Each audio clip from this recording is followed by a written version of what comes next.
Ok, pessoal, começando então outra revisão comentada, dessa vez no Financial Report Analysis, FRA, um dos tópicos mais testados do Level 1 e do Level 2 as well, também.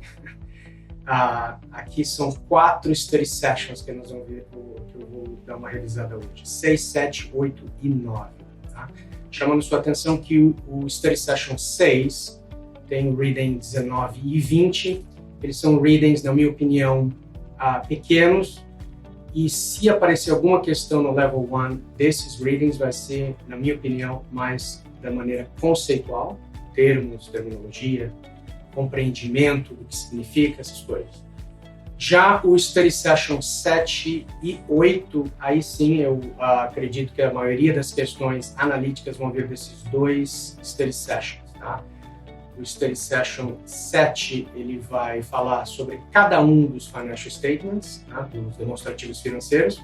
O Study Session 8, aí ele vai falar de componentes importantes a saber, ativos fixos, depreciação, contas a pagar, contas a receber, ativo circulante, passivo circulante, tá? Capital, etc. Então, esses dois Study Sessions 7 e 8, na minha opinião, os mais pesados, os mais testáveis. E o Study Session número 9, ele fecha o FRA do Level 1 com Financial Reporting Quality Standards, tá? Que nada mais é que utilização dos demonstrativos financeiros no mercado financeiro, para qualquer que seja o objetivo. O objetivo número 1 é uma análise financeira complexa de uma empresa, é necessário que você faça fundamental analysis, análise fundamental, traduzindo ao pé da letra, que nada mais é do que a contabilidade, aplicar regras contábeis para ver se a situação financeira daquela empresa condiz com o que está demonstrando, né, o que está nos demonstrativos financeiros, ok? Então, vamos lá, sem perder de tempo, vou começando. Então, o reading 19, tá? Que é um reading curto. Ele vai apresentar vocês aos financial statements, os demonstrativos financeiros. E, então, a saber, é o demonstrativo de situação financeira da empresa, que esse é o primeiro, tá? Que no Brasil é chamado de balanço patrimonial, é o balance sheet em inglês. Tá? O segundo é a posição de lucros e perdas, que em inglês é o income statement, ou mais corretamente é o demonstrativo de comprehensive income, tá? Ou other comprehensive income and income statement. Nada mais é do que a demonstração de lucros e perdas. O terceiro, também muito importante, também testável, muito testado também no Level 2, é o cash flow statement, tá? É o demonstrativo de fluxo de caixa. E um que passa um pouco até desapercebido, mas importantíssimo, também considerado também como demonstrativo financeiro, que são os footnotes, né? Notas de rodapé traduzindo ao pé da letra, que é onde a empresa, o controller da empresa, explica pontos importantes, devem ser usados em conjunção quando se ler os demonstrativos financeiros. E um outro, não é um demonstrativo financeiro, mas também um item importante a ser notado, é o que a gente chama de management disclosures, tá? E opinions.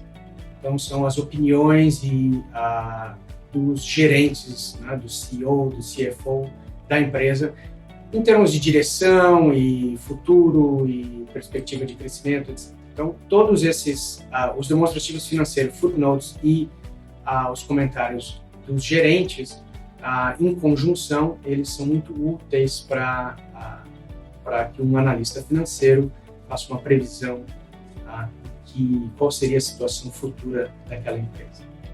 Então, esse é o Reading 6, basicamente. Perdão, Study Session 6, Reading 19. Tá? É basicamente isso. Não creio que vão sair muitas questões, mas a ideia é sempre fazendo as questões, os problemas no final do capítulo, como eu sempre falo. Tá? Eu acho que seria a melhor maneira de estudar para esse Reading 19 do Study Session 6, do FRA do Level 1. Ok?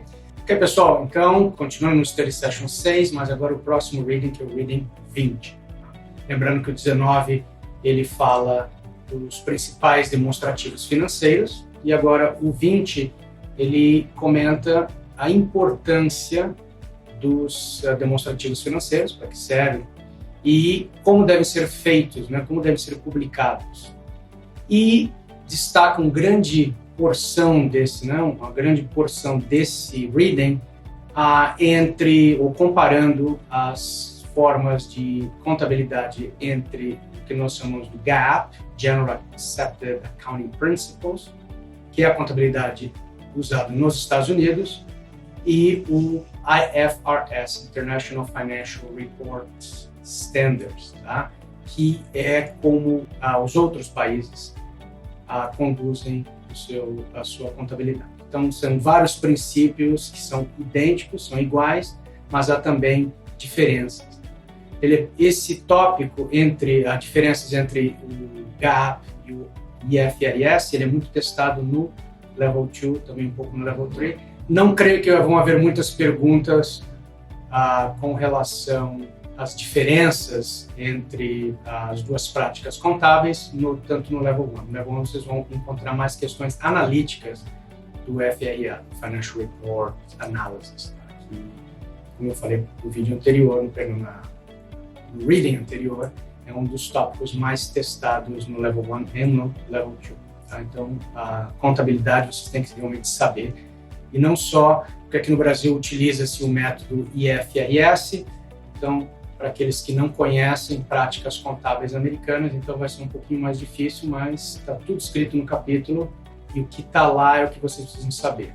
Lembrando que, apenas para encorajá-los, aqueles que não têm muito conhecimento ou conhecimento nenhum sobre contabilidade americana, é que é muito mais complexo do que o CFA currículo está pedindo para vocês saibam, tá?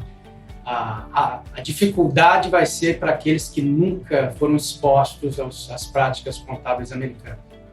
Mas aí é a dificuldade presente nesse exame, e sempre lembrando que se você quiser fazer análise financeira de corporações globais, muitas companhias americanas, então sabendo as práticas contábeis americanas ajudam nessa análise, ok?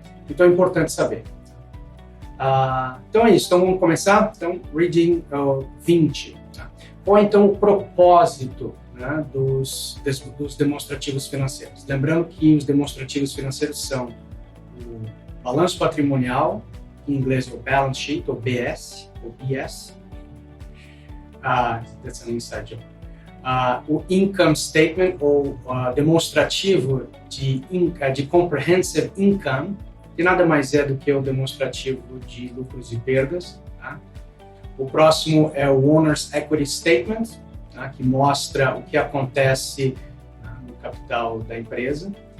E, finalmente, o Cash Flow Statement. Tá? Esses são demonstrativos financeiros. E, em conjunção a esses três demonstrativos financeiros, nós temos o footnote, né? Que são as notas que são importantes serem lidas para fazer essa análise em conjunção com os demonstrativos financeiros. Então, isso é importante saber. Tá? Então, quais são eles? Por que eles existem? Bom, a resposta é óbvia, tá? Isso é para dar mais informações ao mercado com relação à situação financeira dessas empresas. Sempre lembrando que empresas que negociam ações na bolsa são obrigadas a terem seus números auditados por uma terceira companhia, uma third party company, que a gente chama, que é geralmente um auditor independente, não afiliado de nenhuma maneira com a empresa, que vai lá e analisa e vê se os demonstrativos financeiros estão coerentes, tá? Porque a transparência é um dos objetivos dos demonstrativos financeiros. Tá? Essa transparência, tentando refletir exatamente a realidade para que o investidor tenha noção do que é que ele está, onde ele está investindo. Todas as informações possíveis devem ser, tá, imediatamente divulgadas e representadas nesses demonstrativos financeiros. Okay? Então, essa é a importância. Como eu falei, esse Reading 20, 19 e 20, não, na minha opinião, não são readings muito testáveis, mas eles servem também de base para vocês entenderem os próximos readings, especialmente para aqueles que não estão acostumados com contabilidade americana, né, o GAAP. Tá? Então, isso aí, esses dois readings vai ser muito importante para vocês. Tá? Mas, fora isso, a importância, o porquê e a importância dos demonstrativos financeiros, o reading foca nas diferenças, tá, entre o International Accounting e o American Accounting, a contabilidade americana e o resto do mundo. Estou colocando aqui para vocês só um exemplo, tá? Não são todas, mas essas diferenças que vocês estão vendo aí, elas são significativas, talvez é importante dar uma lida e lembrar, tá? Quais são essas diferenças desses dois organizações contábeis, tá? Chama a sua atenção que há grandes esforços para que esses dois órgãos contábeis fiquem iguais, tá? Que haja uma união que vire todos os standards, todos os procedimentos sejam idênticos, mas ainda não estamos lá. Como vocês veem, essa tabela que eu coloquei, as diferenças ainda existem. Tá? Pessoal, também presente no Reading 20 tem uma lista, tá, que eu até quero mostrar para vocês, que eu acho um pouco importante. É uma lista dos requerimentos e passos importantes envolvidos na apresentação de demonstrativos financeiros. Eu vou colocar aqui na tela para vocês e vou rapidinho explicar as mais importantes, ok? Então, como vocês veem, está escrito Required Financial Statements, são os demonstrativos financeiros obrigatórios que as empresas têm que apresentar. Empresas que negociam ações na bolsa, sempre lembrando isso para vocês. Então, o Statement of Financial Position, que é o balanço patrimonial, o Statement of a Comprehensive Income, que na verdade são dois demonstrativos financeiros, tá? É o demonstrativo de lucros e perdas, que nós chamamos de Income Statement, e também o demonstrativo de Other Comprehensive Income, tá? Que são lucros e perdas gerados por transações que não passam pelo Income Statement. No próximo reading eu vou dar mais detalhes sobre o OCI, Other Comprehensive Income. Statements of Changes in Equity, também chamado de Statements of Owners or Owners Equity Statement, tá? Que mostra o que acontece no capital, stocks, paid in surplus, etc. O Statement of Cash Flows, importantíssimo também, especialmente para o Level 2, Statement of Cash Flows, que é o fluxo de caixa. As notas, né, de rodapé, que eu disse para vocês, que são importantes, tá? E, alguns casos, o demonstrativo de deposições financeiras de outros períodos, tá? Geralmente isso é standard, apresentar 3, 4, às vezes 5 anos para que o investidor possa fazer uma análise de flutuação entre um ano e outro, tá? Isso também vai ser um pouco mais discutido no próximo reading. Quais são os que a gente chama de general features, né? Ou apresentações gerais? Então tem que ser um fair presentation, ela tem que condizer com a realidade. Going concern, prestem bem atenção com essa terminologia. Going concern nada mais é que a empresa ela tem que assumir que não vai parar, tá? Esse é o going concern, que ela vai continuar para sempre. Accrual basis, tá? É quando, isso vocês já ouviram falar, que especialmente aqueles que conhecem contabilidade, que as despesas e as receitas elas têm que ser conciliadas quando acontecem, não quando são pagas, tá? Ou recebidas, no caso das receitas. Qualquer accrual basis também tem a ver com juros, tá? Então, por exemplo, os juros são calculados diariamente, tá? Elas não precisam ser demonstradas, não precisam aparecer nos demonstrativos financeiros corrigidos com juros, mas em caso de venda, uma casa de transferência de propriedade, aí o accrual basis of accounting ela vai ajudar muito para que só consiga um fair value, tá, das transações. Materiality, tá, em aggregation. Então tem que tudo tem uma certa materiality. Por exemplo, se nós estamos falando do Google Alphabet Incorporation, se nós temos uma diferença de $1.000, não é material. Nós consideramos isso uma diferença imaterial e um auditor ali ia considerar isso como um ajuste, por exemplo. Tá? Materiality. No offsetting. No offsetting significa que você não pode apenas colocar o net, né? O líquido. Tem que colocar tudo. Por exemplo, eu não posso colocar só o meu lucro líquido. Eu tenho que colocar as receitas, as despesas e aí mostrar o lucro líquido. O offsetting não é permitido. Um parênteses aqui no offsetting, para aqueles que vão estudar para o Level 2 no futuro, quando se fala de pension plans, pension accounting, benefícios previdenciais providos pela empresa, tá? aí há uma demonstração desses resultados que pode ser feito no offsetting. Por exemplo, se você tem mais ativo do que passivo em relação aos benefícios previdenciários, aí você pode colocar como se fosse só um ativo, não precisa mostrar os dois. Mas isso é apenas um parênteses para aqueles que vão estudar para o Level 2, tenho certeza que todos vocês que estão assistindo esse vídeo vão ter que estudar para o Level 2 one day, tá? The frequency of reporting, tá? Geralmente é cada quarter, cada 3 meses, tá? E tem também um demonstrativo anual. Comparative information, aquilo que eu comentei, deveria ter alguns anos para que o investidor possa comparar. E a consistência da apresentação. Ela tem que ser consistente, ela tem que refletir a realidade, mas ela tem que ser consistente, né? Em termos de cada ano, ela tem que carregar, vamos dizer assim, né? Que é carry over, carregando os valores do ano anterior. Tá? Isso acontece muito no balanço patrimonial. Vocês já devem ter percebido, né? Que o valor dos fixed assets no começo do ano, depois tem o fixed assets do fim do ano, fixed assets do começo do ano que vem é o mesmo do fim do ano passado. Então, isso que a gente chama de consistência na apresentação. Um exemplo. Então, o próximo tópico na lista é o Classified Balance Sheet, ou a classificação dos ativos passivos no balanço patrimonial. Um exemplo aqui é o ativo circulante, passivo circulante. Não adianta só colocar ativos, é importante também colocar em classificações, em categorias. Ativo circulante, ativos fixos, né? Passivo circulante, passivo de longo termo. Isso que é o Classified Balance Sheet. Minimum Specified Information on Face. Não precisa colocar uma informação muito detalhada. Um exemplo aqui é o Cost of Goods Sold, tá? Que é o custo de vendas. Você não precisa colocar todos os elementos do Cost of Goods Sold no seu demonstrativo financeiro. Obviamente, você deve ter isso paralelo, mas no Income Statement, que é o demonstrativo financeiro onde o Cost of Goods Sold aparece, ele não precisa estar todo detalhado. Quem conhece como calcular o Cost of Goods Sold sabe que tem vários elementos, tá? Dentro daquele número.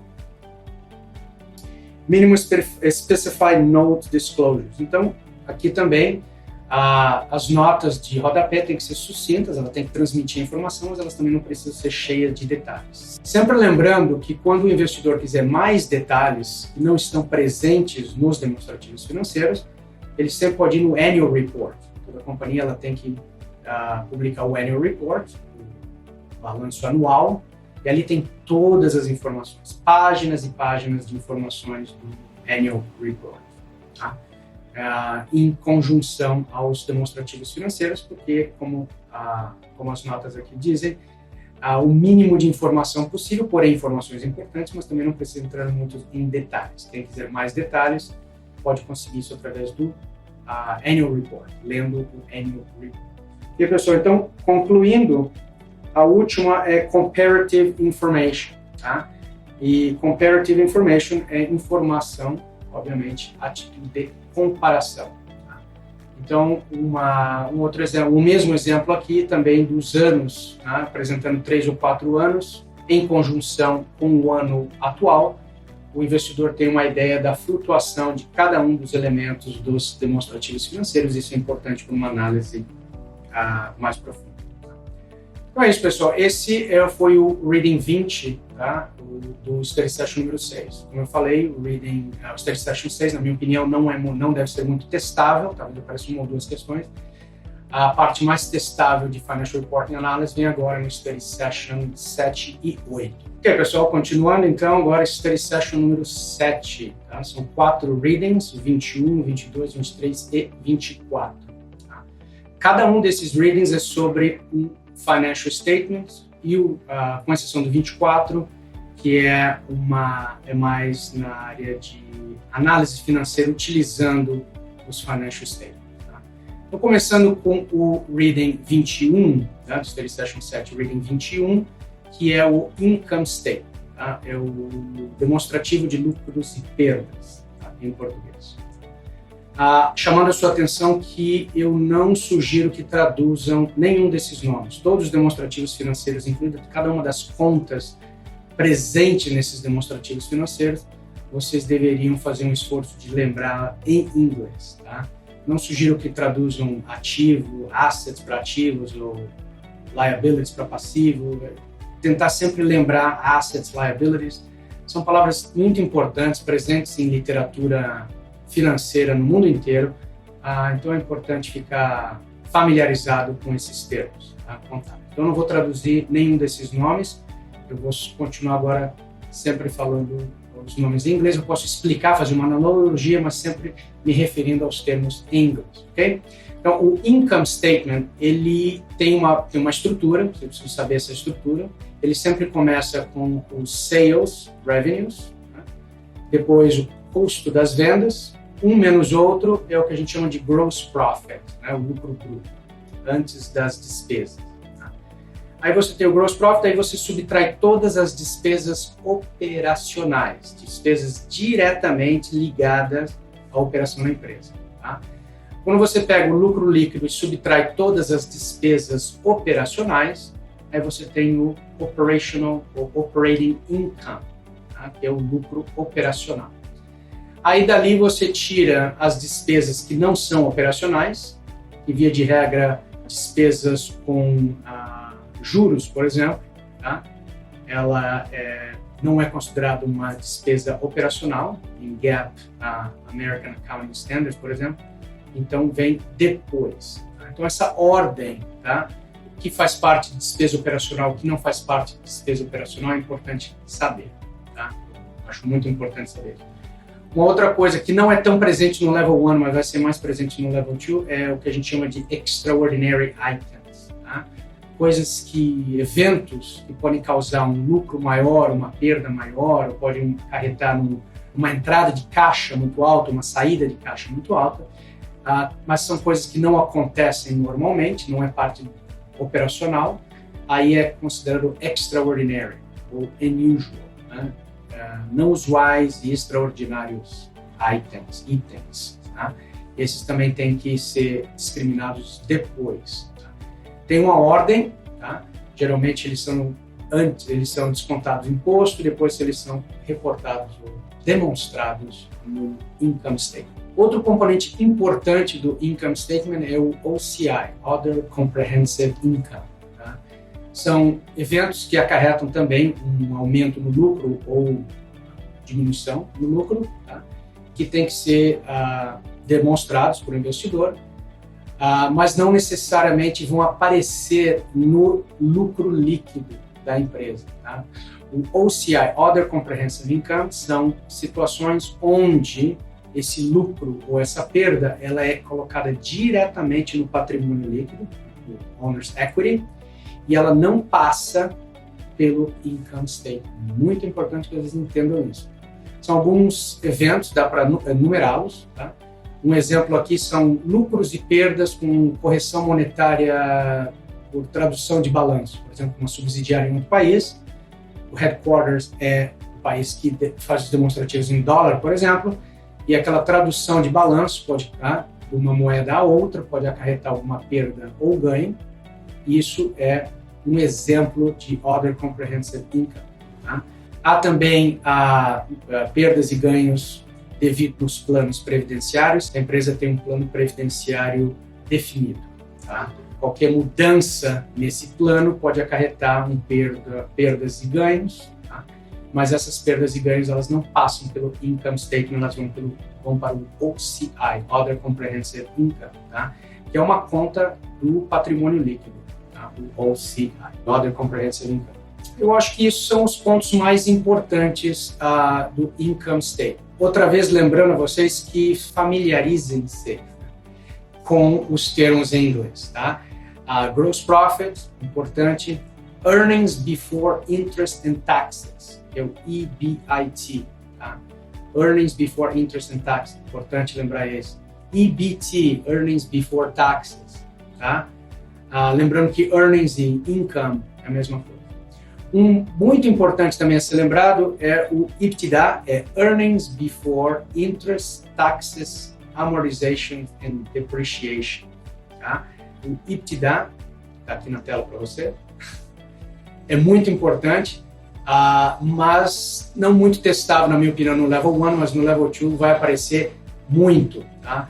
Aqueles que estão familiarizados, que conhecem análise financeira, sabem que as empresas podem ser valorizadas em quantas vezes, né, o preço dessa empresa é refletido em termos de EBITDA. Tá? Esses earnings before taxes, interest, depreciação, amortização, etc. Então é importante se familiarizar com os termos, tá? E com a estrutura do income statement. Então é isso, esse é o Reading 21 do Study Session 7. Já vou começar o Reading 22. Ok, pessoal, o Reading 21 do Study Session 7, ele é, então, como eu falei, uma continuação. O Study Session 7, os 3 primeiros readings são Financial Statements, tá? Demonstrativos financeiros. O primeiro foi o Income Statement, Reading 21, e agora no Reading 22 nós temos o Balance Sheet, que é o balanço patrimonial. Tá? O que é importante? É importante a estrutura do balanço, tá? Como vocês podem ver aqui na tela, esses são os elementos. O balanço patrimonial ele pode ser apresentado com todos os elementos na horizontal, tá? Mas ele é mais comum se os ativos, né, de assets estiverem num lado e liabilities e owner's equity no outro lado. Sempre chamando a sua atenção que o balanço ele segue a equação fundamental na contabilidade, tá? Que quer dizer que assets são sempre iguais a liabilities mais owner's equity. Tá? Os ativos são sempre iguais ao passivo total mais o capital da empresa. E o balanço patrimonial, então, ele é representado dessa forma. Por isso que nós temos os ativos, né, de assets num lado e liabilities e owner's equity no outro lado, porque a soma de liabilities com owner's equity tem que ser igual à soma dos total assets. Tá? Isso é importante lembrar. Segundo, é importante lembrar as classificações dos ativos, né, de assets, a classificação do liabilities e a classificação do owner's equity.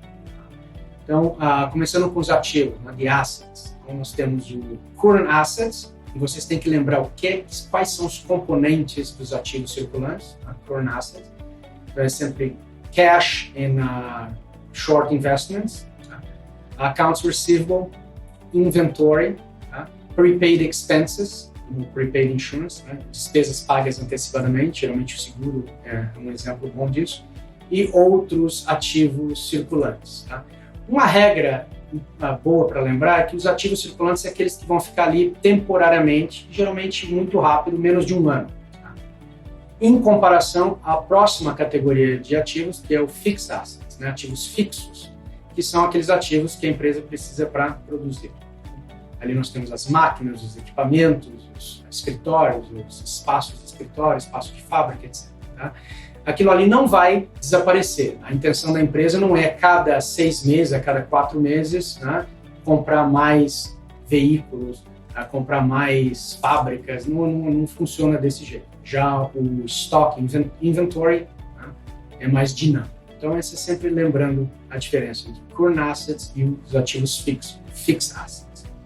Fixed assets podem ser chamados de PP&E, Property, Plant and Equipment. So, lembrando, PPE, então também é uma outra maneira de chamar os ativos fixos. Tá? Tem também o que nós chamamos de Net Fixed Assets, tá? Que é net, quer dizer subtraído a depreciação. Tá? Então, são os ativos fixos menos a depreciação é o Net Fixed Assets. Chama a sua atenção as fórmulas, né? Que envolvem net fixed assets and fixed assets, né, sobretudo no cálculo de idade de fixed assets, por exemplo. Tá? Essas fórmulas, então, pode ser que caia no level 1, então é importante observar, praticar alguns desses problemas para saber como é esse cálculo. Tá? E a última categoria de ativos, de assets, é o intangible assets, que eu não consigo lembrar o nome em português, intangible. Me fugiu. Mas eu vou colocar aqui embaixo para vocês a tradução. Como eu falei, não é bom traduzir, mas eu quero fazer uma analogia, tá?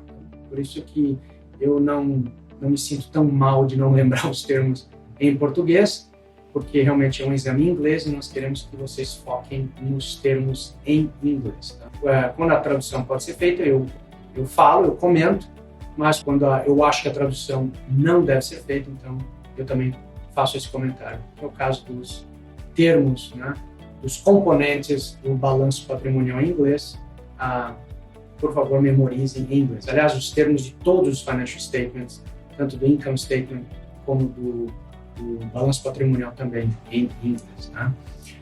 Então, saindo do lado dos assets, lembrando que current assets plus fixed assets plus intangible assets sempre igual é total assets, né? Os ativos totais.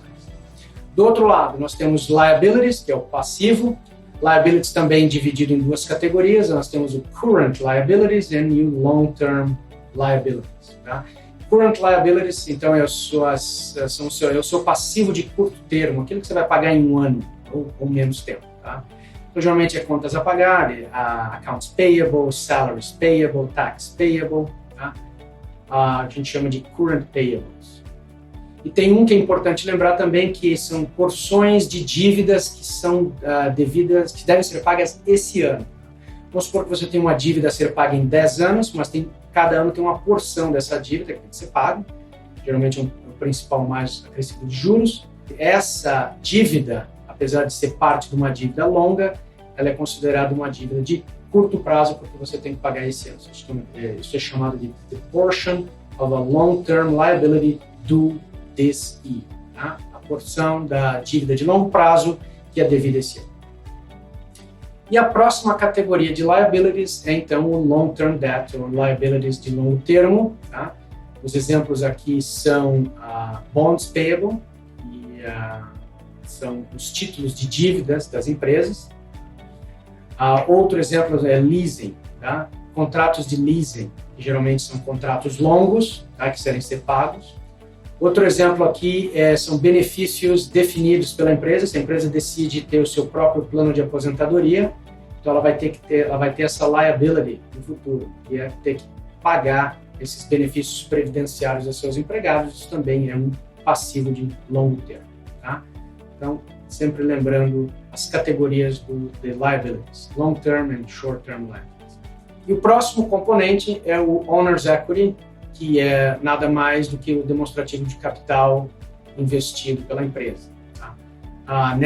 Nesse componente mostra-se os investimentos feitos pelos proprietários e sócios, e ali também se demonstra o quanto a empresa está retendo dos lucros, na conta chamada Retained Earnings. Muito importante fazer atenção a esses dois elementos do Owner's Equity Component do balanço. Tá?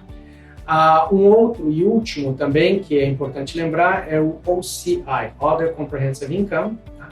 Geralmente ele é no finalzinho do balanço, no finalzinho lá embaixo no Owner's Equity Statement. Aí você coloca se a empresa ter, porque não é toda empresa que vai ter Other Comprehensive Income. Eu já expliquei o que é no reading anterior. Tá? São aqueles lucros e perdas que não passam pelo Income Statement.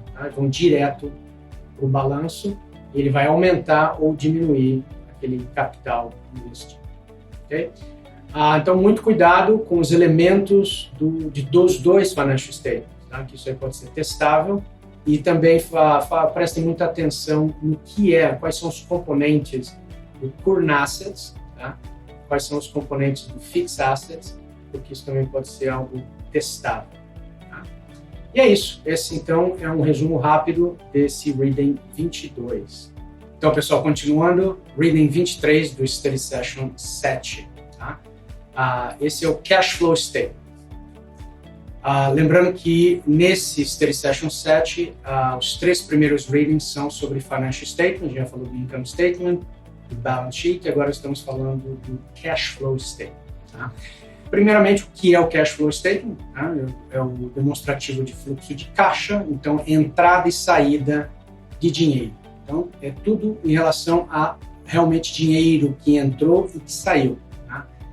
Não uma promessa de dinheiro que vai entrar e um pagamento futuro que vai sair. Não, é o que realmente aconteceu, o que entrou e o que saiu. O fluxo de caixa, o Cash Flow Statement, é muito importante. Tá?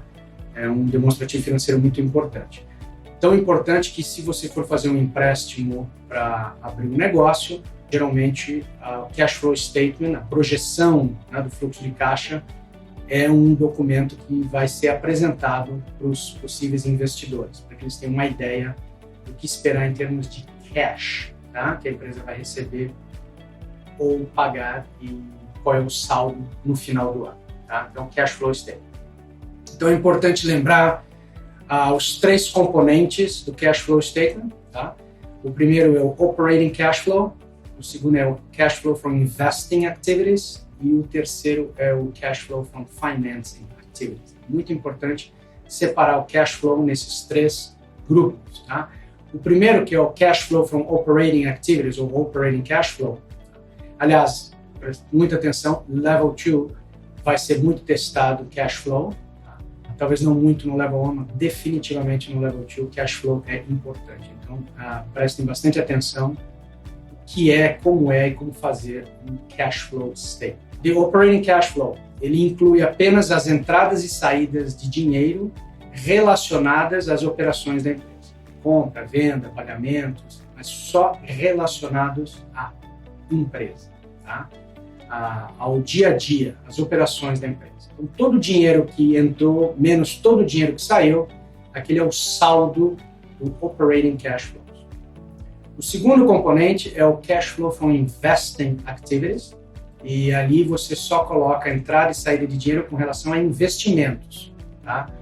Então, e compra e venda de imóveis, de fixed assets, qualquer coisa relacionada a fixed assets, é parte do investing cash flow. Então, se a empresa vendeu um prédio, um escritório, uma parte da empresa, ela entra, esse dinheiro que foi, né, o recurso das vendas, entra no cash flow from investing activities. Não vai entrar no cash flow from operating activities, porque venda de imóvel, venda de fixed assets não é uma coisa operacional. Não sei que nós estamos falando de uma empresa no real estate business, mas uma empresa no manufacturing, fábrica, etc., venda de ativos fixos não é parte das operações da empresa, então ele tem que ser classificado em um outro demonstrativo de cash flow. E o terceiro é financing, cash flow from financing activities, tá?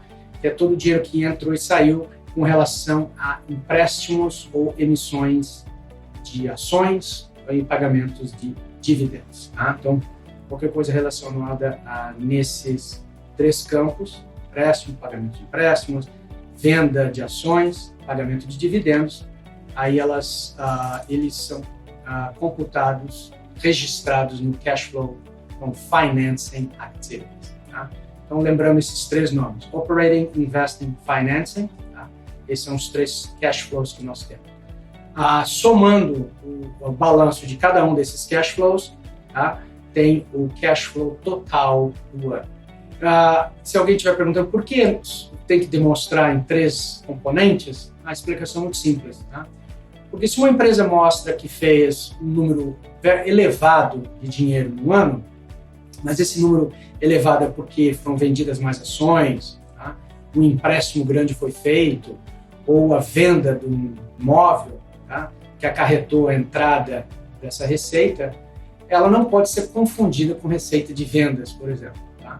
Então é por isso que o cash, né, o dinheiro que é relacionado com as operações da empresa, ele aparece no cash flow, e os dinheiros que entrou e saiu que não sejam relacionados com as operações da empresa entram em um outro componente do cash flow. Tá?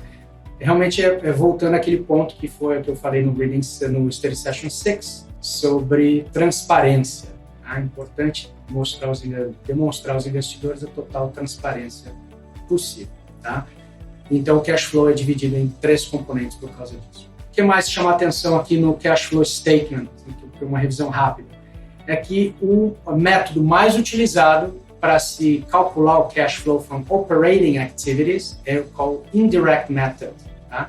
Então, não é fácil você saber o cash flow, conseguir computar o cash flow. Né? Todas as entradas e saídas de dinheiro, pagamentos, recebimentos, tá? No dia a dia da empresa. Então, o método mais prático do contador, para aqueles que estão estudando contabilidade, para o analista financeiro, é o indirect method. Tá? você começa pelo lucro líquido e aí você ajusta o lucro líquido para pagamentos e recebimentos, tá, que realmente aconteceram. Tá? E exclui recebimentos que ainda não foram recebidos. Isso é um exemplo típico dos contas a receber que não foram pagas. Isso não pode ser incluído no cash flow. Contas a pagar que ainda não foram pagas também não entra como saída de caixa no cash flow. Então, esses ajustes têm que ser feitos. Tá? Um outro exemplo clássico de ajuste de cash flow é a depreciação. A depreciação ela existe apenas para que a empresa, a gente chama de tax shield, tá? Crie uma proteção contra impostos. Tá? Então, a depreciação ela funciona como isso. Ela é uma despesa que não requer desembolso de dinheiro, mas ela é contada como uma despesa a fins para pagamento de impostos. Ela é dedutível de imposto, apesar de ser uma despesa que não teve um cash disbursement, que a gente fala, um pagamento de dinheiro. Então, por que não teve um pagamento de dinheiro nessa despesa, mas essa despesa foi incluída como parte das despesas operacionais, aí no cash flow você tem que ajustar para isso. E é o mesmo raciocínio para amortização de patentes e intangible assets. Então é isso, acho que esses são os pontos mais importantes do cash flow statement, no Reading 23. Muita, então, atenção aos componentes do cash flow statement e como calcular o operating cash flow usando o indirect method. Tá? Vou fazer um parênteses aqui, porque agora eu lembrei, quando eu dou aula de cash flow, muitos estudantes às vezes não entendem o porquê de fazer ajustes no lucro líquido para poder chegar no total de caixa. Tá? O exemplo da depreciação é válido, mas também tem, por exemplo, o exemplo de cash recebido de clientes. Por exemplo, se você mostrou no seu demonstrativo de lucros e perdas que as suas vendas foram de R$1 milhão, por exemplo, tá? Vamos supor assim, num caso, bem, só de título de exemplo, vamos supor que você não tivesse tido nenhuma despesa, tá? Você apresentou e recebeu, você teria receitas de R$1 milhão e são contas a receber. O cliente tem que receber, tem que pagá-lo no final disso aí. Vamos supor que isso tenha acontecido em dezembro e o pagamento seja feito em janeiro. Para efeitos demonstrativos do ano, em dezembro, você vai mostrar que teve uma receita, tá, de R$1 milhão, assumindo, nesse exemplo, nenhuma despesa, o seu lucro foi de R$1 milhão. Ok. O que acontece se o seu cliente não lhe paga R$1 milhão? Tá? Acontece alguma coisa, em janeiro ele vai out of business, alguma coisa assim, e você não recebe. Okay? Esse é um exemplo por que nós temos que ajustar o lucro demonstrado para recebimentos efetivos e recebimentos que não foram feitos ainda. Tá? Porque nós fizéssemos um ajuste no final do ano, daquele R$1 milhão, tá? Que não foram pagos, o ajuste seria receita R$1 milhão, ajustes não recebidos R$1 milhão, total em cash, 0. Aí sim, você mostraria que apesar de ter um demonstrativo de R$1 milhão em vendas, o lucro, pelo total em cash, foi 0. Tá? Nenhum recebimento foi feito. Isso, então, ratifica a importância do cash flow statement. E aí eu fico por aqui e vou começar agora o Reading 24. Ok, pessoal? Então, o último Reading do Study Session número 7, que é o Reading 24, ele faz uma aplicação que você sabe sobre os financial statements e agora a gente, digamos assim, numa fundamental analysis, tá? Que a tradução ao pé da letra seria análise fundamental, que nada mais é do que utilizar a contabilidade, né, os dados contábeis, os demonstrativos financeiros, para fazer uma previsão sobre o futuro financeiro de uma empresa, né, de uma ação que você, ou de um investimento que você queira fazer. Okay? O que é importante, então, ressaltar no Reading 24? São 2 pontos, eu acho. Primeiro é o conceito de Common Size Financial Statement. Common Size. Na verdade, o Common Size é transformar Financial Statements de uma maneira que possa ser lida em relação a alguma coisa. Eu vou dar um exemplo aqui para vocês. Se eu pegar todas as contas, tá, do balanço patrimonial, assets, liabilities, todas elas, cada uma das contas, tá, e dividir pelo ativo total, eu vou ter o percentual de cada uma dessas contas em relação ao ativo total. Por exemplo, se eu tenho, o meu ativo é R$1 milhão, de reais, tá? E você tem 100 mil reais em cash, tá? Então, fazendo 100 mil dividido por 1 milhão, tá? Aí eu tenho que cash seriam 10% dos ativos totais. Estou colocando aqui um exemplo para vocês na tela, para vocês verem o que é um common size. Tá? Você pode fazer o common size para o balanço e também para o income statement, tá? Para os dois. Para o balance sheet, você faz todas as contas em relação ao ativo total. E no income statement, você todas as contas com relação à receita total. Tá? Então, isso dá informações mais fáceis de serem lidas, né? Para efeito comparativo, e comparativo também com indústrias, com empresas no mesmo setor. É uma prática muito comum em análise financeira, common size financial statement. Tá? Então, nada mais é do que, em vez de escrever em valores monetários, né, o valor de cada conta, ela é escrita em percentual em relação ao ativo total ou às vendas totais. Tá? Esse é o common size. E o outro ponto importante desse reading, do último reading no Study Session 7, é o ratios, tá? Ratio analysis. E aqui eu não vou perder muito tempo, não vou gastar muito tempo explicando cada um desses ratios, porque eu tenho já um vídeo que eu fiz para o Level 2, que tem todos os ratios, inclusive mais do que para o Level 1. Para o Level 1, vocês só precisam saber alguns ratios, tá? Mas no Level 2 a lista é mais complexa. Mas como eu tenho esse vídeo já, quem quiser, mesmo você que está prestando o Level 1, pode se beneficiar com o vídeo que eu falo e demonstro, explico e analiso todas as formas. Então, ratio analysis vamos usar ratios, tá? Dos demonstrativos financeiros para chegar a alguma conclusão. Então, aqui está uma lista pequena para vocês de alguns ratios, eu vou comentar apenas alguns. Tá? O current ratio, tá? Que é current assets divided by current liabilities, tá? Que é o seu ativo circulante dividido pelo seu passivo circulante. Isso é um ratio de liquidez, mede liquidez. Tá? Se o seu ativo circulante for maior que o seu passivo circulante, quando você divide um pelo outro, esse número vai ser maior do que 1. Né? Isso é um indicativo que a empresa tem mais recursos, né? Tem recursos financeiros a curto prazo para pagar as dívidas, né? As liabilities de curto prazo. Se o número fosse menor do que 1, aí indicaria que a empresa não tem ativos de curto prazo suficientes para pagar o passivo de curto prazo. Isso pode ser um problema, tá? Para a empresa. Outro exemplo de ratio, que é o mais conhecido, que é o profit margin, tá? Que é a margem de lucro. Nada mais é do que o seu lucro líquido dividido pelas suas vendas líquidas. Tá? Dá aquele percentual que é sempre menor do que 1, porque acho que é impossível você fazer um lucro maior do que as vendas. Tá? Então, espere um número menor do que 1 e nunca espere um número muito grande também. Uma margem de lucro de 90% é algo, se acontece, não vai se repetir por muitos anos, é um evento extraordinário, que nós dizemos assim. Então, a maneira certa de utilizar os ratios não é individualmente, mas sim comparando os ratios de uma empresa com as outras empresas no mesmo setor. Tá?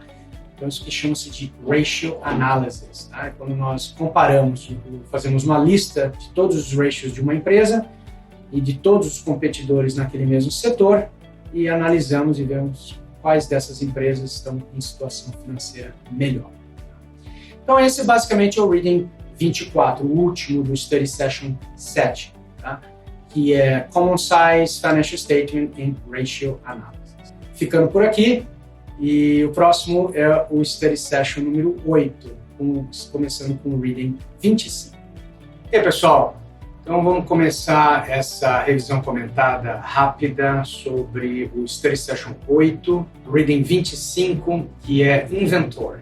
Tá? É um tópico muito importante porque, para muitas empresas, o Inventory é um ativo de grande valor e, por ter um valor muito alto, ele tem que ser contabilizado corretamente, porque qualquer alteração na representação do valor do inventory pode causar distorções na situação financeira da empresa. Então é muito importante que o analista financeiro, que o auditor, identifique que o valor que a empresa está mostrando como inventory é realmente correto. Então tem algumas regras e tem algumas formas de fazer isso. Chama a sua atenção que inventory, também com os outros tópicos desse Study Session número 8, vai ter algumas diferenças entre o IFRS, International Financial Reporting Standards, e o GAAP, o General Accepted Accounting Principles, que é a contabilidade americana. Então, também fazendo muita atenção às diferenças, tá, entre um e outro. Não há muitas, tá, mas há algumas diferenças que talvez possam ser testadas no exame. Ok? Então, o Study Session 8, Reading 25, Inventory. O que é importante? Tá? Importante, número 1, é o que é parte do custo do seu inventory. Tá? O que faz parte? A entrega, a instalação, se for o caso, e o custo do produto, tá? Imposto. Então, tem uma lista de componentes que fazem parte do custo do seu inventory. Eu acho interessante que vocês saibam o que está incluído ou não, pode ser uma pergunta aí também. Tá? O que também é importante, e eu acho, na minha opinião, mais importante, são os métodos, né, de quantificar o inventory de cada empresa. Tá? Os mais famosos são o FIFO, LIFO e Average Cost. No Brasil, LIFO seria o EPS e o FIFO seria o PEPS. Né? O último que entra, primeiro que sai, primeiro que entra, primeiro que sai. São os métodos de computar, de calcular o seu inventory. E também tem o sistema, né? Qual a regularidade que você vai contabilizar o seu inventory. Tá? É a cada compra, a cada venda, ou é durante um período, a cada 6 meses, a cada 3 meses. Tá? Dependendo de como você decida fazer isso, tem um nome. Então, aquelas empresas que adotam a contabilização do inventório a cada compra, a cada venda da unidade, estão usando o Perpetual Inventory System. E a empresa que conta o inventório a cada mês, a cada 3 meses, a cada 6 meses, talvez uma vez por ano, depende do tamanho da empresa, o tamanho do inventory, então ela está usando o Periodic System. Então, não confundir métodos com systems, né, com sistemas. Tá?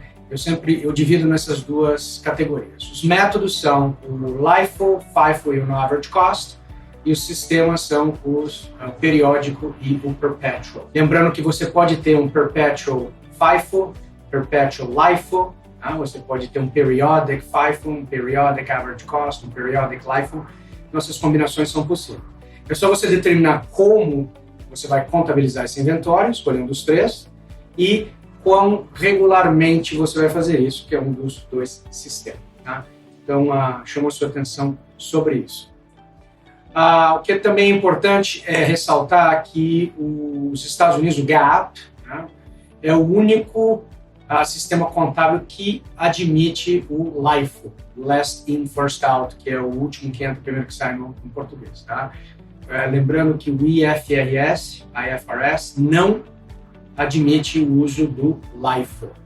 E o que isso acarreta? Acarreta que as empresas que usam o LIFO como o método de contabilizar o inventory têm que fazer uma nota de rodapé, uma informação informando se a empresa utilizasse FIFO, quanto seria esse inventory, né, contabilizado pelo FIFO e não pelo LIFO. Isso é importante. Então, ressaltando, as empresas que usam o último que entra, primeiro que sai, elas têm que gerar uma informação dizendo que se fosse usado o FIFO, que é o mais comum, né, que eu aceito pelo IFRS, qual seria esse valor. Tá? Então, para isso, nós temos um número que se chama o LIFO Reserve. Muito cuidado com o LIFO Reserve. Ele é o valor que você adiciona no total do inventory, contabilizado via LIFO, e aí vai te dar o resultado se a contabilização fosse feita via FIFO. Tá? Primeiro que entra, primeiro que sai. Então, muito importante que vocês saibam como usar o LIFO Reserve. Tá? Outra coisa importante a ressaltar nesse reading são os ratios. Tá? Ratios que podem ser afetados pelo uso de um método ou outro. Tá? Os ratios que usam inventory, geralmente são ratios de efficiency, né? Que é o days in inventory, o inventory turnover, tá? E também a profitability margin e mais especificamente o gross profit margin. Então, eu chamo a sua atenção para esses 3 ratios, que é o days in inventory, o inventory turnover, que é correlacionado com o primeiro, e o gross profit margin. Eu vou rapidinho descrever quais são o que você tem que prestar atenção nesses ratios, dependendo do método do inventory utilizado. Tá? Lembrando que você utilizando o perpetual ou periodic, o resultado vai ser o mesmo. O que vai diferir é se você usar o LIFO, FIFO ou o average cost. Tá? E geralmente as perguntas giram em torno entre LIFO e FIFO. Então, os ratios que vão ser afetados, por exemplo, inventory turnover, é quantas vezes, durante o período, né, de um ano que a empresa esteja aberta, quantas vezes um inventório completo foi vendido, tá? Foi produzido e vendido. Então, isso aqui chama de inventory turnover. Tá? Se você utilizar o LIFO, o seu ending inventory vai ser menor, tá? Do que se você usar o FIFO. O FIFO, ele acarreta um ending inventory maior. Tá? Não vou entrar muito em detalhes porque não tenho tempo, mas é claro, quando eu dou aula no curso, eu dou mais exemplos, faço até uma tabela do LIFO, Periodic, Perpetual, para mostrar as diferenças. Aqui eu aconselho que vocês realmente sigam os exemplos do livro e façam os problemas no final desse reading. Tá? Mas é importante ressaltar que há diferenças. Então, se o inventory é maior, né, via FIFO, ele vai acarretar diferenças nos ratios que utilizam o inventory, se você comparar com o LIFO. Outro que eu chamo a atenção é o gross profit margin. Gross profit margin é vendas, revenues, menos o cost of goods sold, né, o custo dos produtos vendidos, que eu já comentei num outro reading, num outro comentário que eu fiz, que o cost of goods sold, ele é um número difícil de ser calculado, ele é muito complexo, ele tem várias variáveis, vários componentes que fazem parte do cost of goods sold. Sugiro que vocês saibam como calcular o cost of goods sold, mas nesse ponto que eu quero fazer é que se o cost of goods sold, se o custo dos produtos vendidos é alto, então o gross profit vai ser mais baixo, né? E vice-versa, se o cost of goods sold é menor, então o gross profit vai ser maior. Isso tem a ver com o método que você utiliza de inventory. Então, se eu utilizei FIFO, meu cost of goods sold vai ser menor do que se eu utilizei LIFO. Consequentemente, o meu gross profit vai ser maior no FIFO e vai ser menor no LIFO. Tá? E se as despesas forem as mesmas, né, nos dois casos, também o lucro líquido também vai ser diferente. Então, atenção nesses ratios que envolvem o inventory. Tá bom?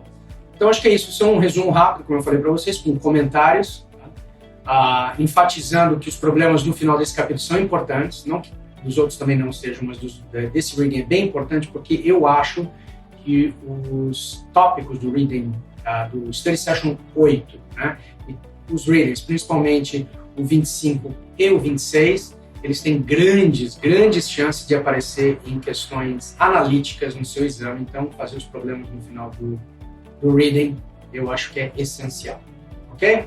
Então, esse aí é o resumo do Reading 25. Já vou entrar agora com o Reading 26 para vocês. Ok, pessoal? Então, agora no Reading 26 do Study Session 8, esse tópico, esse Reading, ele fala sobre Fixed and Intangible Assets. Tá? Fixed Assets, também chamado de Property, Plant and Equipment, ou PP&E, o E com aquele E daquele formato estranho. É o PP&E. Essa é outra maneira de representar o Fixed Assets. Tá? E tem também nesse capítulo, nesse reading, o Intangible Assets, que é importante comentar sobre isso. Então vamos lá. O que eu acho importante nesse reading é o que faz parte dos custos de um Fixed Asset. Tá? Quais são os componentes que você pode agregar para dizer que ele foi o custo do meu Fixed Asset. Então, por exemplo, se é uma construção, se é um prédio, né, um office building que você vai colocar, que você vai fazer, então o custo do terreno, o custo da construção, o custo do arquiteto, etc., tudo incluído no custo do building, desse office building, perdão. Mas também há outros componentes que às vezes não são tão claros ou visíveis que fazem parte do custo desse office building em construção. Por exemplo, tá? Se você emprestou, né, um valor necessário para a construção desse office building, todos os juros pagos podem ser incorporados como custo desse office building. Tá? Consequentemente, se esse dinheiro estava parado, por exemplo, né, durante a construção, mas ele rendeu, por exemplo, juros, em vez de você pagar juros, mas você também foi capaz de gerar, né, receber juros, aí então eles fazem um offsetting de quantos juros você pagou, menos juros que você recebeu com aquele montante, e aquele valor, aí sim, se positivo, né, se você pagou mais do que recebeu, é agregado aos custos do seu fixed asset. Muito importante lembrar isso, por quê? E porque aí entra o segundo tópico nesse reading que eu acho importante, que é o tópico da depreciação. Tá? É claro que quanto maior o custo do fixed asset, maior vai ser a depreciation expense por ano. Tá? A depreciação anual ela vai variar de acordo com o valor do fixed asset em questão. Tá? Então, por isso que os componentes, né, dos custos dos ativos fixos, eles são importantes porque vão acarretar numa despesa no final do ano, e essa despesa é dedutível de imposto de renda. Então tem uma ramificação. Por isso que é importante no reading você fazer a diferenciação entre capitalization and expensing. Tá?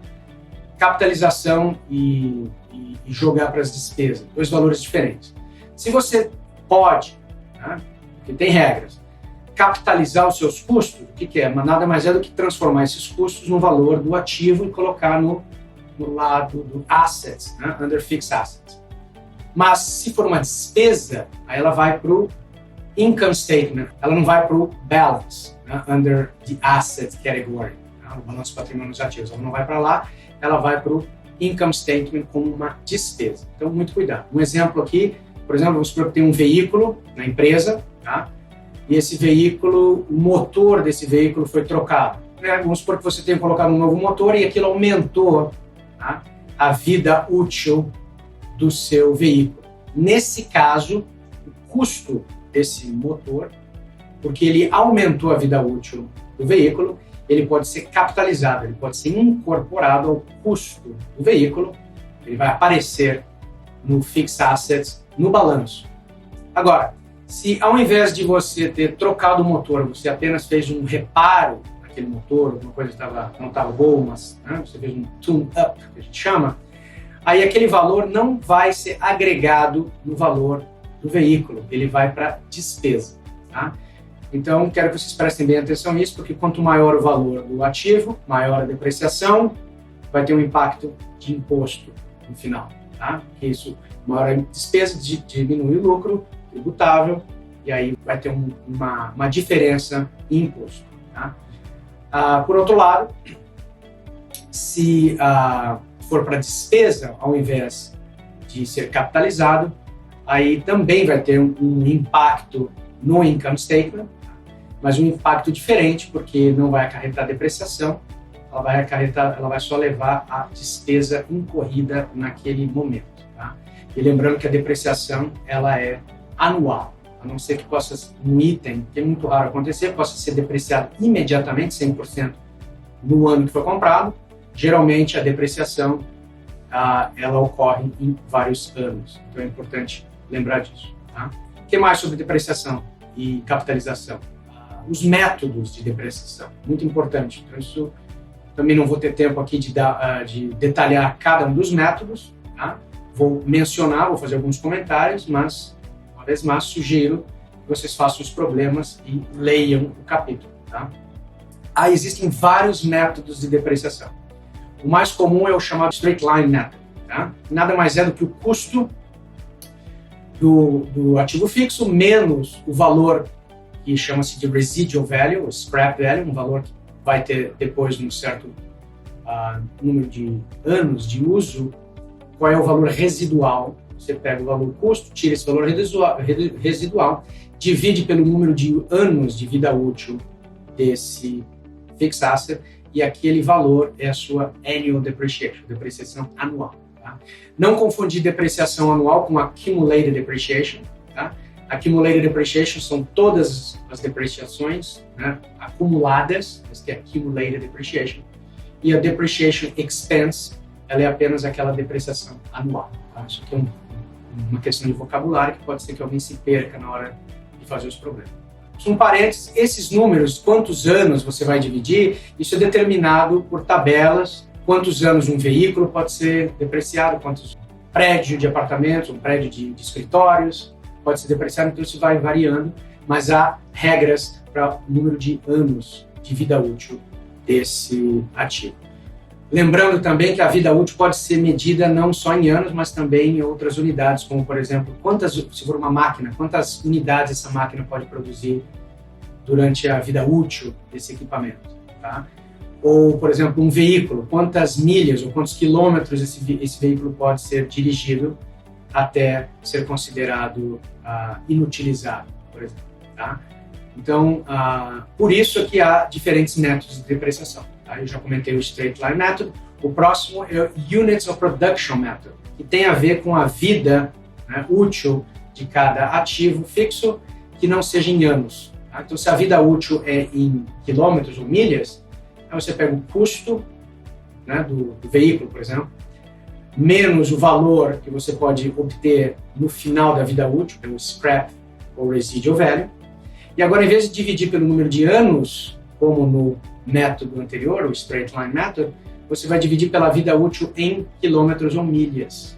Aí vai te dar a depreciação por milha ou por quilômetro, e aí a cada ano você multiplica quantas milhas ou quilômetros foram dirigidos, e essa depreciação por milha ou por quilômetro, e você tem aquela depreciação anual em dólares, ou na moeda que você estiver calculando. Tá? Units of Production Method. Que mais? O outro que é um pouco mais difícil, Double Declining Balance Method. Tá? O Double Declining Balance Method, ele é um accelerated, tá? É um método de depreciação acelerado, porque ele deprecia mais no começo e menos no final, o que é razoável com a lógica de comprar um fixed asset. Geralmente, quando o ativo é novo, né, vai depreciar mais no começo e menos no final da vida útil desse ativo. Então, a Double Declining Balance Method, ele leva isso em consideração. Mas é um método um pouquinho tricky para calcular. Eu sugiro que vocês vejam bem os exemplos no livro. Tá? Lembrando que o Double Declining Balance, ele tem uma depreciação, a Rate of Depreciation, tá? 2 vezes, por isso que chama Double, da Rate of Depreciation do Straight Line Method. Tá? Por isso que chama-se Double Declining Method. E a declining porque o valor da depreciação ela é maior no começo e menor no final. Temos outros, temos o Sum of Year Digits. Tá? O Sum of the Year Digits também outro método de depreciação, ele leva em consideração os anos, quantos anos, tá, aquele ativo vai ser depreciado, e esses anos, os dígitos dos anos, e para isso a gente faz, são 5 anos, os dígitos são Year 1, 2, 3, 4 e 5, tá? 5 anos. Sum of Years Digits, você pega todos esses dígitos e soma. Tá? Se forem 5 anos, então o total é 15. Né? E aí você cria 5 depreciation ratios, que a gente chama, tá? 5 porcentagens, que é nada mais do que cada um dos dígitos dos anos, 1, 2, 3, 4 e 5, dividido por 15, que é o total. Então você vai ter uma fração que é 1 dividido por 15, 2 por 15, 3 dividido por 15, 4 dividido por 15 e 5 dividido por 15. São as suas 5 depreciation ratios por ano. Como os ativos, já falei, falo de novo, depreciam mais no começo do que no final da vida útil, então o primeiro ratio, a primeira fração que vai ser depreciada no primeiro ano é o 5 dividido por 15, porque é a fração maior. Tá? E no último ano, tá, que seria o ano 5 de vida útil, no último ano, aí você vai multiplicar por 1 dividido por 15, que é a menor fração nesse grupo. E o último método, que é importante ressaltar, não é um método contábil, mas é um método utilizado pelo Internal Revenue Service para efeitos de imposto. É o que a gente chama de, um método de depreciação que a gente chama de MACRS, Modify Accelerated Cost Recovery System. Tá? O MACRS, o MACRS, ele tem tabelas de depreciação para ativos, então lá tem os grupos, se é um veículo, se é um building, se é um equipamento, e tem quantos anos cada um pode ser depreciado, e também tem o que a gente chama de Depreciation Schedule. Então ali tem, no primeiro ano você deprecia tantos por cento, no segundo ano tantos por cento. Esse é a tabela usada para calcular Depreciation Expense, né, despesa com depreciação, para fins de imposto, não contábeis. Tá? Então é muito importante que vocês lembrem que você pode ter duas despesas de depreciação. A primeira, se utilizando um desses métodos contábeis, tá? O Straight Line Method, Units of Production Method, Double Declining Balance, Sum of the Year Digits. Ou você pode ter a despesa de depreciação calculada usando, então, o MACRS Schedule. Tá? Isso vai acarretar, normalmente, duas despesas de depreciação diferentes. No final, dois lucros diferentes. O lucro contábil vai ser diferente do lucro tributável, tá? Porque foram utilizadas duas despesas diferentes pelo mesmo motivo, que seria a depreciação de um ativo fixo. Tá? Isso está abrindo porta para o próximo reading, que é Taxes and Deferred Taxes, que é uma consequência da utilização de dois métodos de depreciação diferentes, por exemplo, podem causar o que a gente chama de Deferred Taxes, que é o próximo reading. Okay? Finalizando, então, esse reading 26, chamo sua atenção para os ratios, né? Ratio analysis, que podem ser afetados pela diferença entre métodos de depreciação, por exemplo. Tá?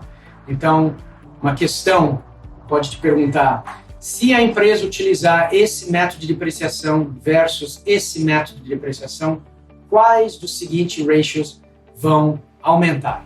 Ou qual ratio da lista de 3 alternativas, qual deles que vai aumentar, qual deles vai diminuir, tá? Ou qual deles não vai sofrer impacto?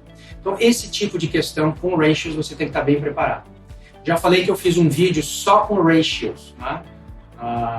Vocês podem ter uma boa ideia de como esses ratios são calculados, mas você precisa fazer mais do que isso. Além de calcular esses ratios, você tem que saber interpretar esses ratios e também saber se, né, a famosa se você mudar isso, o que acontece com esse ratio? Tá? Aumenta, diminui ou fica o mesmo? Super importante prestar atenção nisso. Ok? Então esse é o Reading 26, Fixed Assets, e agora eu vou começar então já com o Reading 27. Ok, pessoal, então continuando esse resumo comentado rápido do Reading 27, que é Taxes. Esse reading, ele não só fala dos impostos, mas mais ele foca nas diferenças entre imposto contábil e imposto devido ao governo.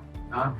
E não por motivos ilícitos, tá? Por motivos contábeis mesmo, há diferenças, tá? E é por isso que o capítulo o reading foca nisso, e é isso que vocês têm que saber para o exame. É um reading eu acho um pouco chato, tá? Até mesmo porque qualquer coisa relacionada ao imposto é um tópico chato, né? Mas eu sugiro que vocês entendam bem, não só pelo fato do exame Level 1. Acredito que se cair alguma questão relacionada a esse tópico vai ser uma ou duas, muito poucas questões. Tá? Eu acho que as chances de cair alguma questão são mínimas desse reading. However, para o nível 3, Level 3, vai ser muito, o peso, né, em questões relacionadas a impostos vai ser maior. Tá? Eu acho melhor preparar agora, já se preparar, que é um tópico relativamente fácil de digerir, tá? É memorização. Eu vou explicar para vocês o que é importante memorizar, o que é importante lembrar aqui, mas também ele vai funcionar de base para tópicos que vocês vão ver no Level 3, tá? Relacionados a impostos. Principalmente quando há imposto devido num país, você é residente em outro país, tá? Qual é a implicação, você paga imposto aonde e quanto. Então, mais isso para o Level 3. No Level 1, é mais no sentido de vocabulário. Eu acho que se cair alguma questão, vai ser uma questão conceitual, não analítica. Tá? Então, o foco do capítulo é em Deferred Taxes. Tá? E eu quero lembrar para vocês que o Deferred Taxes acontece quando há uma diferença temporária entre a contabilidade e o imposto devido. O imposto contábil versus o imposto devido. Tá? Vários exemplos citados no capítulo, por que isso pode acontecer. Como eu falei, não é nada ilícito, é realmente uma diferença temporária que vai acarretar no Deferred Taxes. Notem que eu não estou traduzindo, aliás, nem sei a tradução de Deferred Tax em português, peço desculpas aos contadores brasileiros, mas é porque, como o exame é em inglês, eu não acho interessante que essa palavra Deferred Taxes seja traduzida. Apenas entendam que Deferred Taxes são impostos devidos, tá? Ou impostos que podem ser usados como crédito e são causados por diferenças temporárias. Significa que essas diferenças elas vão colidir, elas vão coincidir a um ponto e depois esse Deferred Taxes não vai mais existir. Tá? O que você tem que lembrar é como, em que situações essas diferenças ocorrem e talvez alguma outra questão entre uma diferença de tax deferred liability versus a deferred tax asset. Mas vamos lá. Então, o que é a deferred taxes? Tá? Então, ela é causada por diferenças temporárias. Tá? Pode ser um exemplo aqui, poderia ser que as despesas foram reconhecidas em dezembro, é onde termina o ano fiscal, e a receita relativa àquelas despesas ela vai ser reconhecida em janeiro, por exemplo. Tá? Isso não é o correto, isso não é o normal. O normal é que as despesas e as receitas elas sejam contabilizadas quando ocorrem, tá? Não quando são recebidas ou pagas, mas há situações, por exemplo, em métodos de contrato, construção, por exemplo, que pode ser que as despesas sejam pagas antes e a receita seja reconhecida depois. Tá? Pode ser que isso cause alguma diferença entre o que é contábil e o que é devido ao governo em termos de imposto. Um exemplo clássico de diferença contábil e diferença de imposto devido, eu já comentei quando eu falei de depreciação. Tá? Então, a depreciação que o governo, pelo menos o governo americano, a referência é o Deferred Taxes em termos da legislação contábil americana. Não sei se é idêntica à do Brasil, tá? Mas o que é importante ressaltar é que o que vocês têm que saber é como está descrito no Reading. Aí, como está descrito no Reading é que para calcular o Depreciation Expense de acordo com as regras para pagamento de imposto, as regras do Internal Revenue Service aqui nos Estados Unidos, você tem que utilizar aquele método de depreciação que eu falei para vocês, que é o MACRS, que é um Depreciation Schedule. Ela está dividida em classe de ativos, né, de anos, e cada classe tem um percentual a ser depreciado por ano. Tá? E essa é a única que pode ser usada para calcular despesas de depreciação e, consequentemente, utilizar para calcular o lucro que vai ser tributado.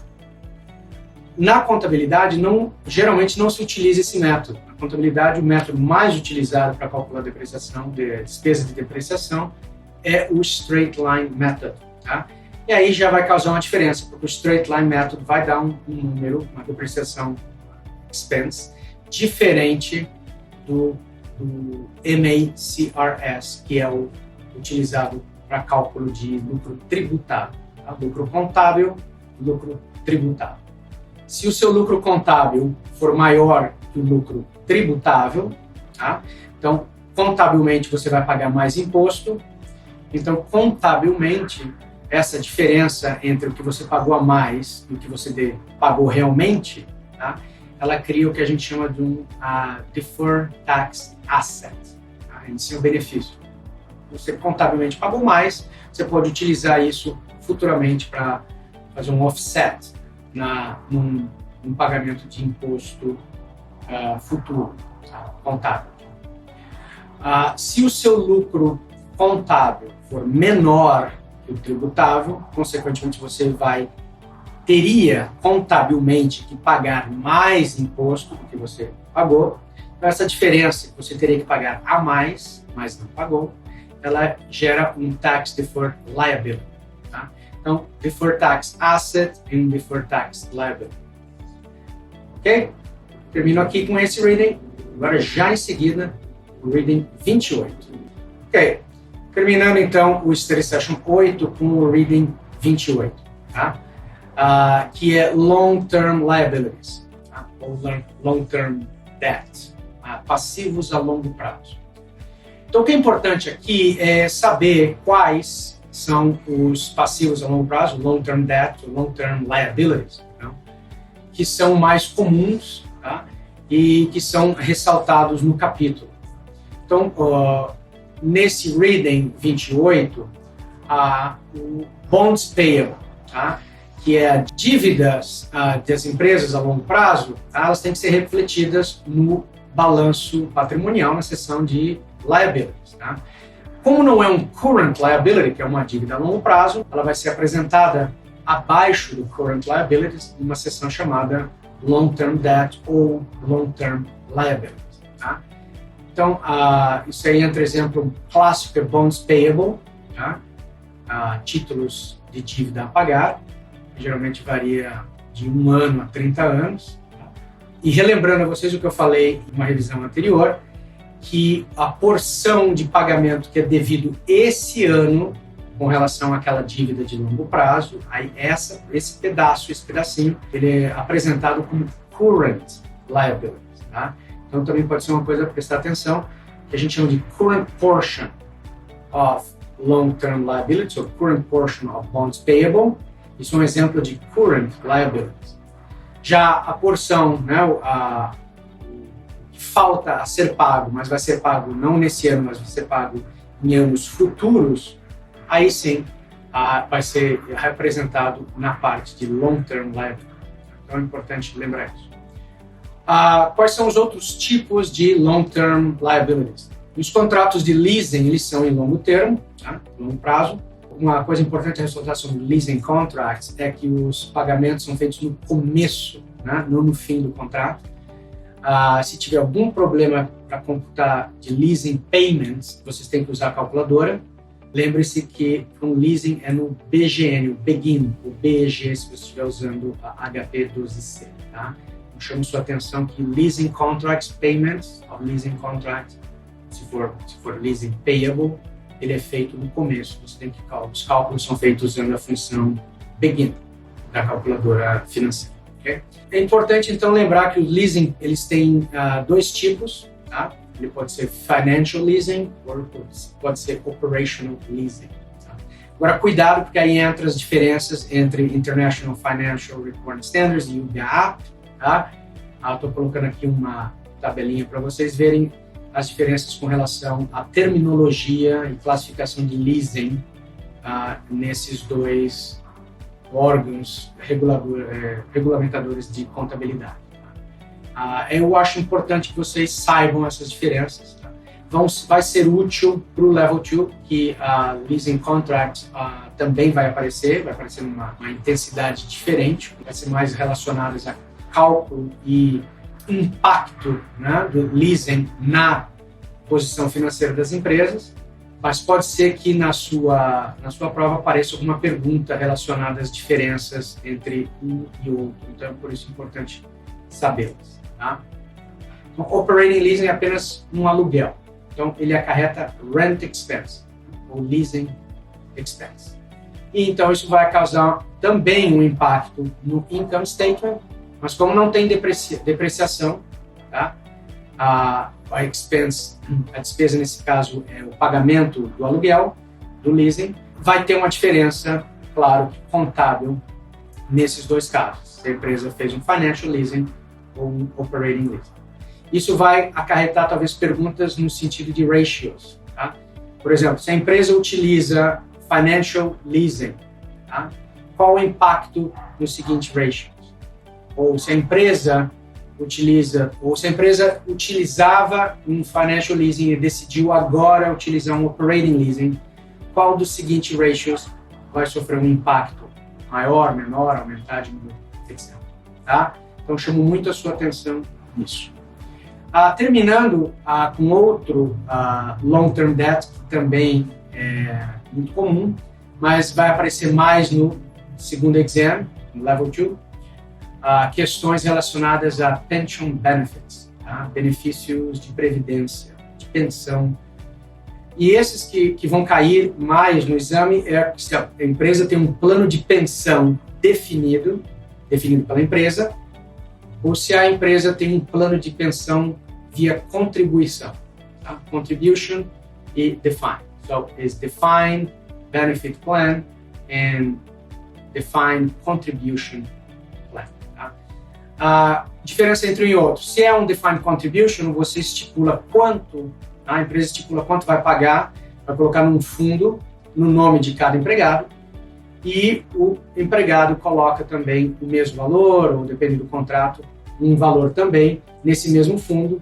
Esse fundo é investido o número de anos até o empregado se aposentar, e no final da aposentadoria o que tiver ali é o que é a aposentadoria desse empregado. Esse é o Defined Contribution. Está muito mais em moda hoje, muito mais popular por empresas, o chamado 401k plans, etc. O outro, que era mais comum antigamente, está uma prática menos comum hoje, é o Defined Benefit Plan, né? Que a empresa define quanto cada empregado vai ganhar na aposentadoria até o final da vida, por exemplo. Tá? E porque é definido, já se sabe mais ou menos quando esse valor vai ser pago, quando o empregado se aposentar. Então, é possível fazer um cálculo de quanto vai ter que ser pago até aquele momento, tá? E fazendo um cálculo de present value, você tem o present value of the benefit obligation. Tá? Então, ali você tem o service cost, que é o custo pelo funcionário ter trabalhado um ano mais, tem custos de interest, juros, tá? Tem custos de, por exemplo, se a empresa fez alguma mudança no plano, qualquer custo relacionado a isso, amortizações, etc. Então, eles todos são os componentes do seu PBO, Plan Benefit Obligation. Obligation é de liability. Tá? Talvez seja importante saber quais são os componentes, lembrando que para manter esse valor que vai ter que ser pago no futuro, a empresa deveria ter uma reserva para poder usar, para pagar por esses benefícios. E essa reserva é o chamado Plan Assets. Tá? E o Plan Assets é um ativo na área de investimentos de longo termo. Tá? E também tem o que nós chamamos de Pension Expense, tá? The Periodic Pension Expense, que são aquelas despesas periódicas. Aí entra a diferença entre o IFRS e o GAAP. Tá? Então, sugiro que vocês também notem as diferenças, pelo menos saibam as diferenças entre um e outro. Pode ser que tenha uma questão aí nesse sentido. Ok? Mas acho que é isso. O long-term debt vai aparecer mais em ratios, tá? Também. Porque, especialmente em corporate finance. Em corporate finance, nós vamos discutir mais o impacto de long-term debt na situação financeira da empresa. Então, ele vai aparecer um pouco mais. Então, eu acho que nesse reading vai ficar mais na parte conceitual do que a analítica. Tá? Mas, sempre dizendo, nunca é demais. Façam todos os problemas, leiam as vinhetas e as partes grifadas. E eu fico por aqui. Esse é o final desse study session. Tá? E agora eu vou começar o último study session 9. Aí completamos essa revisão comentada do Financial Report Analysis. Ok, pessoal, então aqui o último study session, tá? Study session 9, readings 29 e 30. Então, o que falam esses dois livros? Reading 29 é qualidade, tá, dos demonstrativos financeiros e o 30 é aplicações dos demonstrativos financeiros. Eu acho que é uma sessão que pode ser testada a nível, em questões conceituais, mais do que em analíticas, tá? Porque é muito importante saber o que pode, né, acontecer para que a qualidade dos demonstrativos financeiros não reflita, né, exatamente a realidade daquela empresa, tá? Aquela empresa que você quer investir, por exemplo. Isso é um problema. E há várias razões que levam a qualidade dos demonstrativos financeiros não serem claras, excelentes e da melhor maneira explicativa para o investidor. A gente sempre vai ter esse tipo de problema, sempre lembrando que são pessoas que trabalham nas empresas que estão providenciando esses números, e há várias razões porque, dependendo da situação, onde um gerente, um contador, um controller não vai querer mostrar exatamente como a situação financeira da empresa está, porque pode ser que geralmente a via de regra, se uma notícia negativa, alguma coisa negativa sobre a empresa é representada nos demonstrativos financeiros, geralmente essa empresa vai ser punida no mercado financeiro, as ações vão cair, pode ser um grande problema. Outra coisa que pode levar pessoas que trabalham na empresa a camuflarem os números ou mostrarem os números que são melhores, né, do que realmente são os incentivos e bônus que essas pessoas podem receber caso os demonstrativos sejam positivos. Tá? Então a gente sempre tem aquilo que a gente chama de agency problem, que é quem está trabalhando e apurando esses números, tá, geralmente não tem o dono da empresa, tá, como o seu objetivo maior. Geralmente quem está providenciando, quem está computando esses números, fornecendo para os investidores, né, que na verdade são os donos da empresa, sempre lembrando que se você tem uma ação de uma empresa, você é dono daquela empresa, essa é teoricamente, você talvez não tenha um poder de decisão, você é dono daquela empresa. Tá? E geralmente quem trabalha, essa pessoa que trabalha na própria empresa, ela não vai ter o dono da empresa como o seu objetivo maior, ela vai ter o seu próprio emprego, ou um bônus, ou alguma compensação financeira como o seu objetivo maior. Isso é do ser humano. Então, sempre entendam que o agency problem vai existir. A função do analista financeiro é utilizar o máximo de informações possíveis para que, se existir, não estou dizendo que todas as empresas, né, vão ter esse tipo de problema, mas se existir o agency problem, o analista financeiro vai ser capaz de detectar. Por isso que é um ponto importante para qualquer um que queira ter a credencial do CFA, que saibam como identificar ou como se proteger desse tipo de informações errôneas que vão levar a uma conclusão errônea sobre aquele investimento, sobre aquela empresa que você está fazendo análise financeira. Então, a qualidade do Financial Statements é uma coisa importante e o que é tratada nesse Reading 29. Tá? Então, exemplos aqui são as práticas contábeis devem ser práticas conservadoras. O que é uma prática conservadora? É demonstrar menos receita e mais despesas, por exemplo. E também não estou dizendo para inventar receitas e despesas. Estou dizendo que, num momento de dúvida, reportar, né, mostrar menos receitas e mais despesas do que o contrário. Um reconhecimento acelerado de receitas, um pagamento parcelado demasiado de despesas, né? A gente chama stretching, né? Payables. Isso tudo leva a uma distorção da realidade financeira demonstrada naquele financial statement. Tá? Sempre prestando atenção a isso. Tá? Que o financial statement ele tem que refletir da melhor maneira possível a situação financeira. Eu sempre digo aos meus estudantes, é uma foto da empresa naquele ponto, naquele momento que os demonstrativos financeiros foram auditados e aprovados. Aquilo é uma foto da empresa, um diagnóstico, né, da situação financeira, da saúde financeira da empresa. Então, é muito importante que os demonstrativos financeiros sejam os mais corretos e feitos com melhor qualidade. Temos vários exemplos por aí. Quem lembra da Enron Corporation, né, que foi a 7ª maior companhia do mundo a um ponto. Né? Na Forbes, ela era número 7. E por fraudes contábeis, a empresa foi à falência. tá? Uma coisa muito rápida, eu era trader naquela época, eu lembro muito bem desse caso, tá? Foi em 2001. Mas voltando então aqui, então a qualidade de demonstrações financeiras é muito importante. O capítulo mostra, o reading mostra vários exemplos de práticas contábeis que você tem que ficar alerta, eu já mencionei algumas aqui, tá? Mas vale a pena ler o reading para saber mais exemplos, né? No readings de ética pode ser que aconteça alguma questão relacionada a demonstrativos financeiros, tá?